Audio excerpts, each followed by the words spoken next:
요즘 시장 정말 이상하죠? 실적은 좋다는데 잘 나가던 기술주들은 폭락하고 정말 노련한 투자자들조차 고개를 갸웃거리고 있습니다. 이게 도대체 무슨 일인지 오늘 한번 제대로 파헤쳐 보겠습니다. 아니, 상식적으로 돈을 잘 버는 회사 주가는 올라야 하는 거 아닌가요? 그런데 지금 시장은 정반대로 움직이고 있어요. 성공적인 기업들한테 오히려 벌을 주는 것처럼 보이죠. 이건 우리가 아는 투자 상식과는 완전히 배치되는 현상입니다. 지금 시장을 보면 참 아이러니해요. S&P 500 같은 전체 지수는 사상 최고치 근처에서 잘 버티고 있거든요. 경제도 안정적이고요. 그런데 기술주, 특히 AI 관련주들만 콕 집어서 보면 상황이 완전히 달라요. 어떤 회사들은 실적이 잘 나왔는데도 하룻밤 사이에 주가가 10%, 20%씩 그냥 곤두박질 치고 있는 겁니다. 보통 주가가 떨어지면 경기가 안 좋구나. 아니면 회사가 돈을 못 벌었나? 이런 생각을 하잖아요. 근데 이번엔 그게 아니란 말이죠. 그럼 도대체 이 갑작스러운 공포의 원인은 뭘까요? 진짜 범인이 따로 있다는 일입니다. 놀라지 마세요.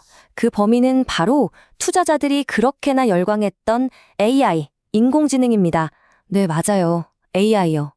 근데 좀 이상하죠? AI가 잘 나가서 주가가 올랐던 거 아니었나? 맞습니다. 그런데 바로 그 AI의 성공이 역설적으로 지금 시장의 공포를 만들어내고 있는 겁니다. 이게 어떻게 된 일일까요? 월가에서는 이 현상을 사스마겟돈이라고 부릅니다. 사스, 그러니까 서비스형 소프트웨어 기업들한테 아마겟돈, 즉 종말이 왔다는 거죠. 이름부터가 살벌하죠? 이게 그냥 이름만 그런 게 아니라 정말로 한 세대를 풍미했던 기술 대기업들이 사라질 수도 있다는 엄청난 변화의 신호탄인 겁니다. 생각해보세요. 지난 15년 동안 소프트웨어 회사들은 어떻게 돈을 벌었죠? 바로 구독 모델이었어요. 회사 직원 한 명당 얼마씩 매달 돈을 내는 거죠.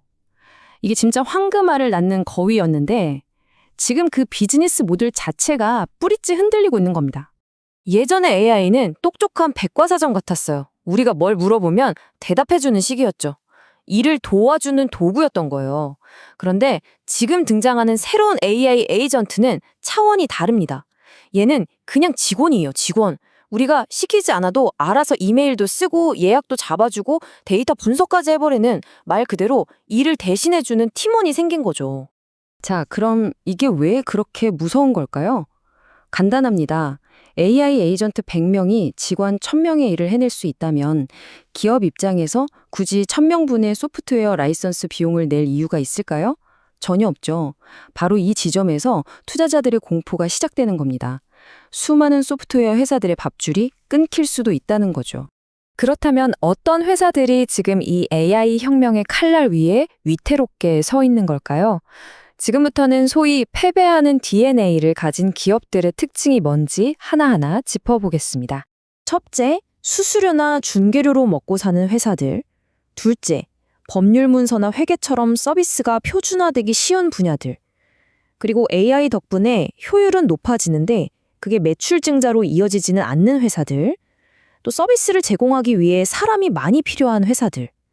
마지막으로 AI에 대한 기대감만 잔뜩 부풀려 놓고 정작 그걸로 돈은 못 버는 회사들. 이런 특징을 가진 기업들은 AI에 의해 대체될 위험이 아주 크고 시장은 이미 이걸 간파하고 있다는 거죠. 하지만 여러분, 파괴가 있으면 창조도 있는 법이죠. 이런 거대한 지각 변동은 언제나 새로운 승자를 만들어냅니다. 그럼 이번 AI 혁명에서 살아남고 또 시장을 지배할 이른바 승리하는 DNA를 가진 기업들은 어떤 특징을 가지고 있을까요? 이런 기업들을 월가에서는 피지컬 AI, 즉 물리적인 AI라고 불러요. 말 그대로 손에 잡히는 걸 만드는 회사들이죠. 예를 들면 AI의 뇌 역할을 하는 반도체 칩이나 메모리 같은 거요. 또 AI가 돌아가려면 어마어마한 전력이 필요한데 그 전력을 공급하거나 데이터 센터에 열을 식혀주는 회사들도 여기에 해당됩니다. 소프트웨어는 복제하기 쉽지만 이런 공장이나 발전소는 하루아침에 뚝딱 만들 수 없잖아요.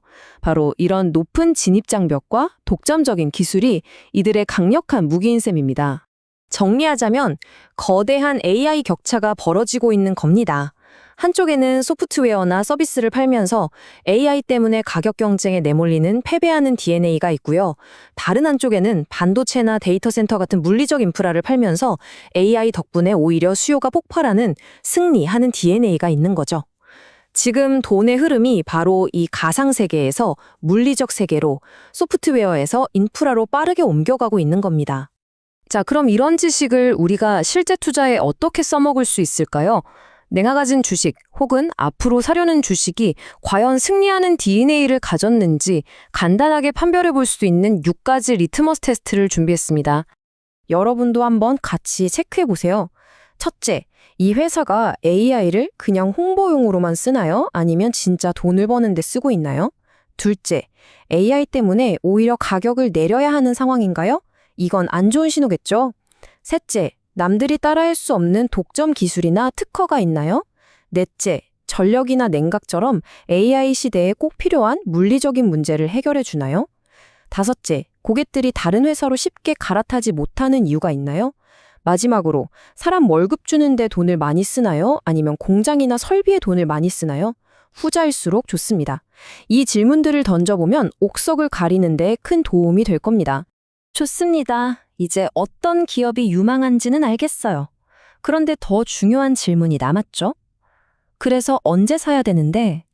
지금처럼 시장에 요동칠 때 섣불리 들어갔다간 큰일 나잖아요. 과연 투자하기에 가장 좋은 타이밍은 언제일까요? 현재 시장은 유동성 위기 상태라고 볼 수 있습니다.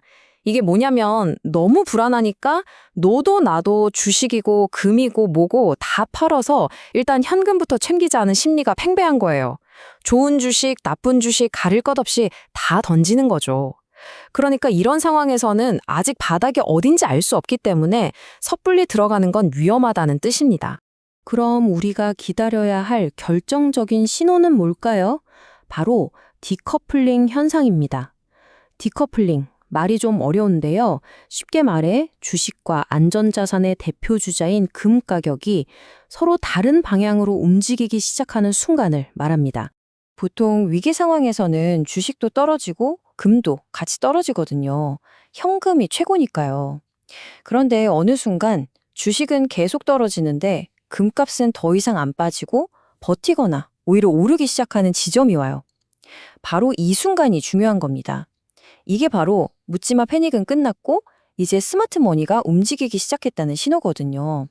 과거 데이터를 보면요. 이런 큰 시장 충격이 오고 나서 디커플링 신호가 나타나기까지 보통 4주에서 8주 정도가 걸렸습니다. 물론 과거가 미래를 보장하는 건 아니지만 이걸 참고하면 우리가 언제쯤부터 시장을 예의주시해야 할지 대략적인 감을 잡을 수 있겠죠.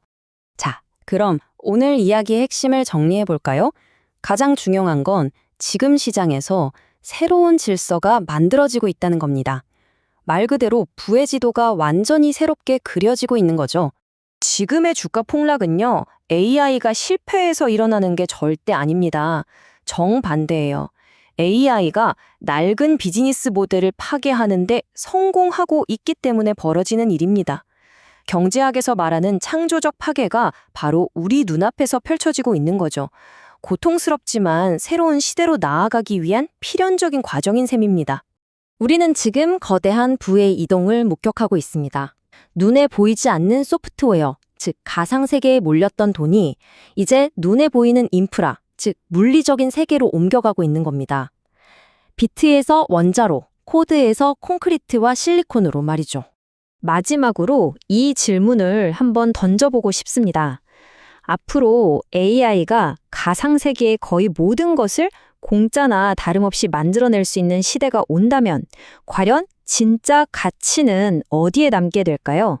어쩌면 그 해답은 AI가 아무리 발전해도 쉽게 만들어낼 수 없는 것들, 즉 희소성을 가진 물리적인 무언가에 있지 않을까요? 에너지, 데이터 센터, 그리고 최첨단 반도체 칩처럼 말이죠. 여러분의 생각은 어떠신가요?